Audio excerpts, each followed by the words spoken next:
नमस्कार दोस्तों, आप सभी का बहुत बहुत स्वागत है दिवाकर स्टडी IQ चैनल पर। तो दोस्तों आज हम लोग रीजनिंग का प्रैक्टिस सेट नंबर 22 को सॉल्व करेंगे, जो कि साथियों आने वाले सभी प्रतियोगी परीक्षाओं के लिए बहुत ही ज़्यादा महत्वपूर्ण होगा। क्योंकि साथियों इस प्रैक्टिस सेट में जो भी क्वेश्चन दिए गए हैं बिल्कुल इसी टाइप के क्वेश्चन आपके एग्जाम में भी पूछे जाते हैं। तो साथियों रीजनिंग का ये क्लास है आपके एग्जाम के लिए इम्पोर्टेंट रहेगा, इसलिए आप लोग डेली क्लास को अटेंड कीजिए। क्लास का टाइमिंग है शाम 7:30 बजे से। तो चलिए इसी के साथ आज के इस क्लास को स्टार्ट करते हैं।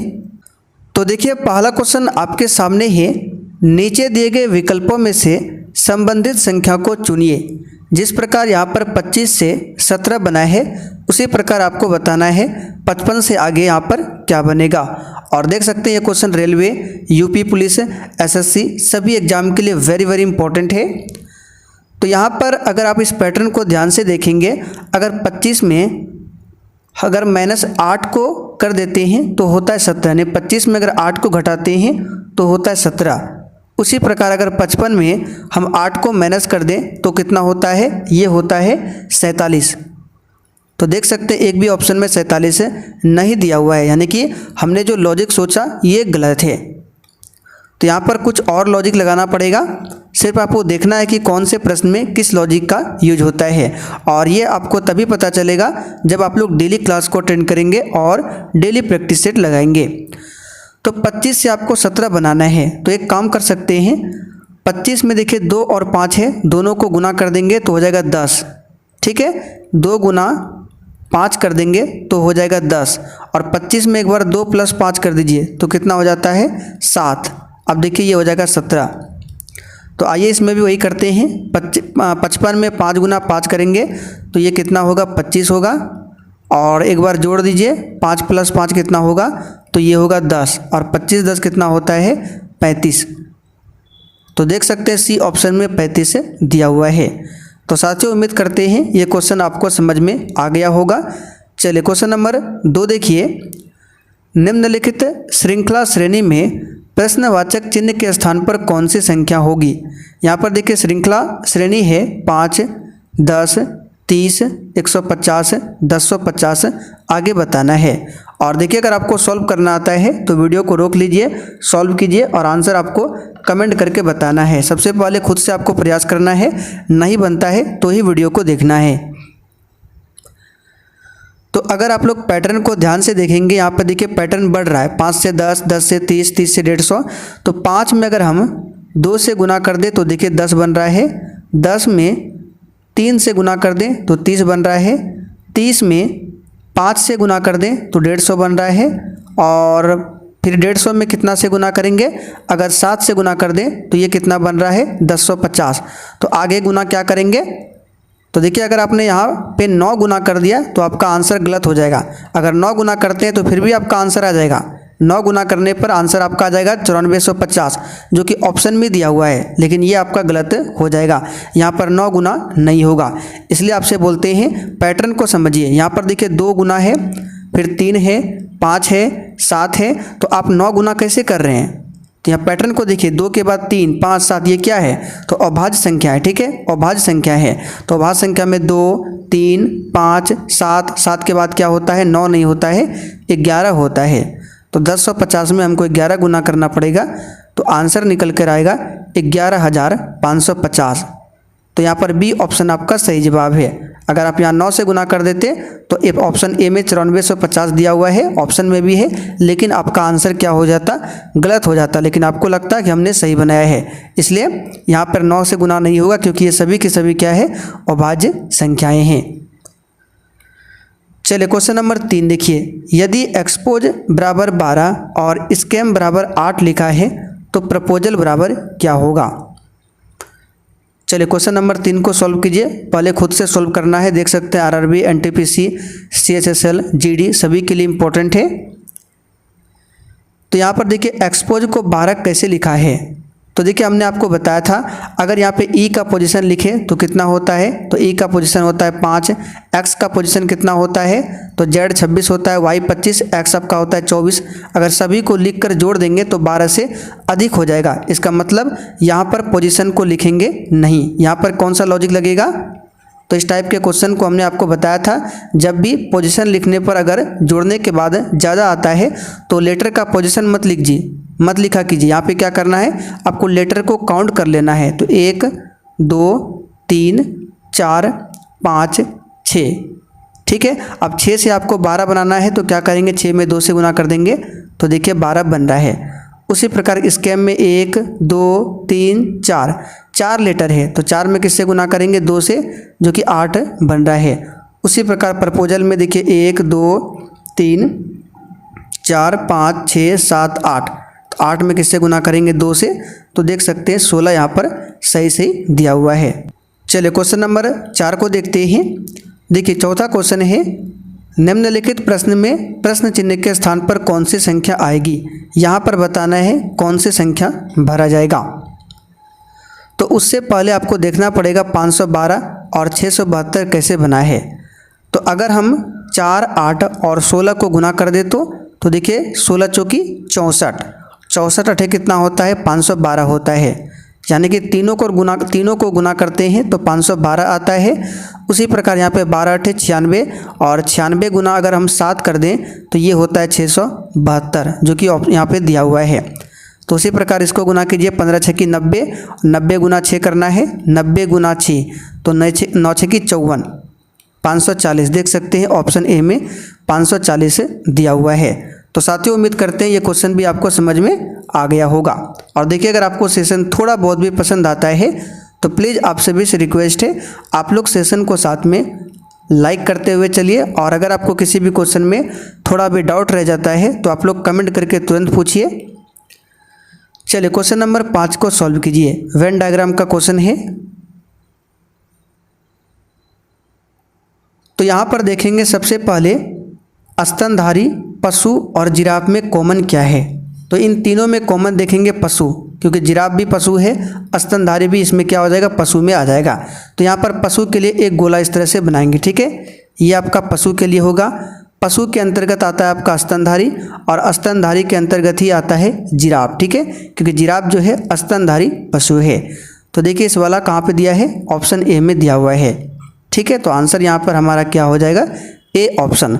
और साथियों सेशन के लास्ट में अपना अपना स्कोर जरूर बताइएगा कि आपने 10 क्वेश्चन में कितने क्वेश्चन सही कर पाए हैं। चलिए क्वेश्चन नंबर 6 को सॉल्व कीजिए। एक कूट भाषा में इंडिया को NSINF लिखा जाता है, तो आर्मी को क्या लिखा जाएगा। कोडिंग डिकोडिंग का क्वेश्चन है और एग्जाम में 1 से 2 क्वेश्चन हमेशा पूछा जाता है, तो ये टॉपिक इंपॉर्टेंट रहेगा कोडिंग डिकोडिंग का। तो इंडिया को NSINF लिखा है, तो सबसे पहले लिख लेते हैं इंडिया यहाँ पे, ठीक है। तो यहाँ पे हम लिख लेते हैं INDI और A, इसी को नीचे लिखा गया है NSIN और F। तो सभी का यहाँ पर क्या करेंगे, पोजीशन भी लिख लेते हैं। I का पोजीशन 9 होता है, N का पोजीशन कितना होता है, 14 होता है, S का पोजीशन 19 होता है, I का 9, N का 14, F का 6, ऊपर में भी N का 14, D का 4, I का 9, A का 1। अब ध्यान से देखिए, यहाँ पे 9 है तो यहाँ पे 14 है, यहाँ पे 14 है तो यहाँ पे 19 है, 4 है तो यहाँ पे 9 है। तो सभी में देख सकते हैं 5 5 जोड़ा गया है। इसमें देखिए +5 हुआ है, इसमें भी देख सकते हैं +5 हुआ है, इसमें भी +5, इसमें भी +5 और इसमें भी +5 किया गया है। तो उसी प्रकार हम आर्मी को बनाएंगे +5 करके। तो ए का पोजीशन होता है 1 और 1 में अगर 5 जोड़ेंगे तो बनेगा 6 और छठे स्थान पर आपका आता है F, ठीक है। तो आर्मी का बन जाएगा आपका F। उसके बाद देखिए R है, R का पोजीशन आपका होता है 18 और 18 में 5 को जोड़ेंगे तो बनेगा 23 और 23वें स्थान पर आपका आता है W। फिर M की बात करें, M आता है 13वें स्थान पर। M में अगर 5 को जोड़ते हैं तो होता है 18 और 18वें स्थान पर आपका क्या आता है, यहाँ पे M का पोजीशन आपका क्या हो जाएगा, 13, सही है। 13 में 5 जोड़ेंगे तो 18 और 18वें स्थान पर आपका आता है R, क्या आता है R। अब यहाँ पर Y का पोजीशन कितना होता है, Y का पोजीशन होता है 23, ठीक है। इसमें भी 5 को ऐड करना है, तो Y के बाद 5 आगे चलना है, तो Y के बाद Z, फिर A B C D, तो 1 2 3 4 और उधर 1 Z 5, यानी कि 5वें स्थान पर y के बाद क्या आएगा, d आएगा। तो यहाँ पर क्या लिखेंगे, d। तो FWRD देख सकते हैं सी ऑप्शन में दिया हुआ है FWRD। तो साथियों उम्मीद करते हैं ये क्वेश्चन भी आपको समझ में आ गया होगा। चलिए अब क्वेश्चन नंबर 7 को देखते हैं। निम्नलिखित प्रश्न में दिए गए विकल्पों में से विषम संख्या को चयन करें। देखिए हमने आपको मेथड क्या बताया था, जब तक आपको मेथड पता नहीं होगा कि क्वेश्चन को कैसे सॉल्व किया जाता है तब तक आपसे बनने वाला नहीं है। तो जब भी आपको विषम पहचानने के लिए दे तो सबसे पहले आपको देखना है चारों में सम कौन है, विषम कौन है, भाज्य कौन है, अभाज्य कौन है, वर्ग देखना है, घन देखना है। अगर ये सभी ना मिले तब आपको क्या करना है, जो 55, 82, 77, 74 लिखा है आपस में जोड़ के देखना है। तो 5 और 5 कितना होता है, 10 होता है। 8 और 2 कितना होता है, 10 होता है। 7 और 7 कितना होता है, 14 होता है। 7 4 कितना होता है, 11 होता है। तो अगर ध्यान से देखेंगे 10, 10, 14 ये क्या है, सम संख्या है, लेकिन 11 क्या है, विषम संख्या है। तो 3 देखिए सम है लेकिन 1 क्या है, विषम है। तो इसमें से क्या हो जाएगा, आपका डी ऑप्शन हो जाएगा 74 आंसर। इस क्वेश्चन को एक और लॉजिक से सॉल्व कर सकते हैं। कैसे सॉल्व कर सकते हैं आइए बताते हैं। चलिए तो देखिए इस क्वेश्चन को सॉल्व कर सकते हैं। 5 में 5 है तो इसको क्या कर दीजिए, 5 गुना 5 कर दीजिए तो ये हो जाएगा 25। 82 को गुना कीजिए 8 दूनी 16, इसको गुना कीजिए 7 सत्ते 49, इसको गुना कीजिए 7 चौक 28। अब अगर ध्यान से देखेंगे तो 25 5 का स्क्वायर है, 16 4 का स्क्वायर है, 49 7 का स्क्वायर है, लेकिन 28 किसी का भी स्क्वायर नहीं है। तो 3 क्या है, स्क्वायर के फॉर्म में है, लेकिन डी ऑप्शन जो है ये स्क्वायर में नहीं है। तो आंसर हमारा क्या हो जाएगा, डी ऑप्शन, ठीक है 74। तो उम्मीद करते हैं ये क्वेश्चन भी आपको समझ में आ गया होगा। अब चलिए क्वेश्चन 9 को सॉल्व कीजिए। निम्नलिखित अक्षर श्रृंखला श्रेणी में प्रश्न चिन्ह के स्थान पर अक्षर आपको ज्ञात करना है। चलिए बहुत ही शानदार क्वेश्चन है, आप लोग सॉल्व कीजिए। ए है, फिर यहाँ पे सी डी है, फिर जी एच आई है। तो अगर ध्यान से लेटर को देखेंगे तो लेटर जो है वो बढ़ रहा है। तो ए के बाद देखिए यहाँ पे सी लिखा है, तो ए में अगर हम 2 जोड़ देते हैं तो बनता है सी, और सी के तुरंत बाद यहाँ पे डी लिख दिया गया है। उसी प्रकार सी में यहाँ पर हम +4 जोड़ते हैं तो बनता है जी, ठीक है, क्योंकि सी का पोजीशन 3 होता है और जी का 7 होता है। तो सी में अगर 4 को जोड़ दें तो जी बनता है। तो जी के बाद देखिए यहाँ पे एच और आई लिख दिया गया है, यानी कि इसमें एक लेटर को लिखा गया है, इसमें 2 लेटर को लिखा गया है, लास्ट में देख सकते हैं 1 2 3 4 लेटर को लिखा गया है, तो बीच में 3 लेटर लिखा जाएगा, ठीक है। अब किसके बाद 3 लेटर होगा ये हमको पता करना है। तो जिस प्रकार ए में 2 जोड़े तो सी हुआ, सी में 4 को जोड़े तो जी हुआ, फिर बताइए 4 में कितना जोड़ेंगे तो 6 जोड़ेंगे, क्योंकि यहाँ पे 2 के बाद 4 है, तो 4 के बाद फिर यहाँ पे क्या होगा 6 होगा। तो जी का पोजीशन 7 है, तो 7 में 6 को जोड़ेंगे 13, और 13वें स्थान पर आपका आता है एम, ठीक है। तो एम आपका देखिए सी बी डी ऑप्शन में है, ए ऑप्शन आपका आंसर नहीं होगा। अब एम के बाद कितने लेटर लिखना है, तो यहाँ पे देखिए 1 लेटर, इसमें 2 लेटर लिखा गया है, तो इसमें 3 लेटर लिखा जाएगा। तो एम के बाद एन, फिर ओ और उसके बाद पी।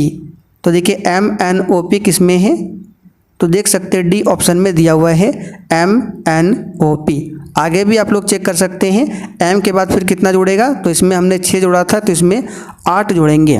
तो एम आपका आता है 13वें स्थान पर, ठीक है। 13 में 8 जोड़ेंगे तो 21 आता है, 21वें स्थान पर यू है, देख लीजिए। उसके बाद यू के बाद भी डब्ल्यू एक्स वाई 4 लेटर को यहाँ पे लिखा गया है। तो आंसर यहाँ पे हमारा क्या हो जाएगा, D option M N O P. चलिए आज का आखिरी क्वेश्चन देखिए। यदि 1 अक्टूबर को सोमवार है तो 1 नवंबर को क्या होगा। तो यहाँ पर क्वेश्चन नंबर 10 के लिए बताइए क्या होगा। यदि 1 अक्टूबर को सोमवार है तो 1 नवंबर को कौन सा दिन होगा। तो इसको कैसे सॉल्व करेंगे ध्यान दीजिए। देखिए 1 अक्टूबर को क्या है, सोमवार है, सोमवार है। तो बताइए इसके अगले सप्ताह भी क्या होगा, सोमवार होगा, यानी 1 में हम +7 कर देंगे क्योंकि सप्ताह में 7 दिन होता है, यानी कि 8वां दिन भी क्या होगा आपका, सोमवार होगा। फिर 8 में +7 ऐड करेंगे तो कितना होगा, 8 7 15 होगा, 15वें दिन भी क्या होगा, सोमवार होगा। फिर अगले सप्ताह यानी 7 जोड़ेंगे 15 में तो 22 होगा। 22वां दिन भी क्या होगा, सोमवार होगा। 22 में फिर 7 को जोड़ेंगे तो 29 होगा। 29वां दिन भी क्या होगा, सोमवार होगा। ठीक है, तो 29वां दिन सोमवार यानी 29 तारीख को सोमवार, तो 30 तारीख को क्या होगा, मंगल होगा। 30 तारीख को मंगल होगा। और सबसे पहले आपको पता करना है अक्टूबर कितने दिन का होता है, तो अक्टूबर 31 दिन का होता है। ठीक है, तो 30 तारीख को मंगलवार, तो 31 को क्या होगा, बुध होगा। और फिर 1 को क्या होगा, तो 1 नवंबर को आपका होगा गुरुवार। देख सकते हैं सी ऑप्शन में गुरुवार दिया हुआ है। ठीक है, चलिए क्वेश्चन नंबर 11 देखिए। ए बी से छोटा है लेकिन सी से लंबा है। डी ए से छोटा है लेकिन सी से लंबा है।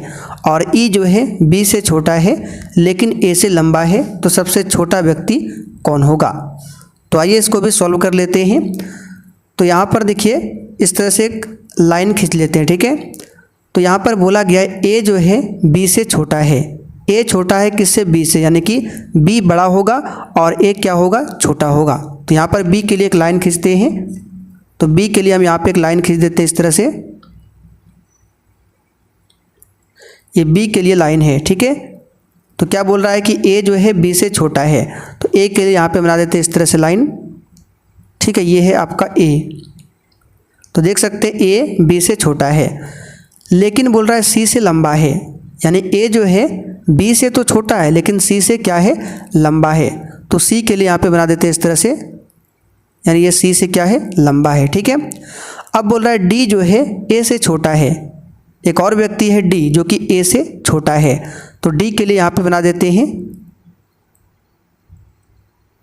ये है आपका डी। ठीक है, तो डी जो है ए से छोटा है लेकिन क्या, सी से लंबा है। तो सी से इसको बड़ा रखना पड़ेगा। देख सकते हैं सी से हमने बड़ा रखा है और ए से छोटा।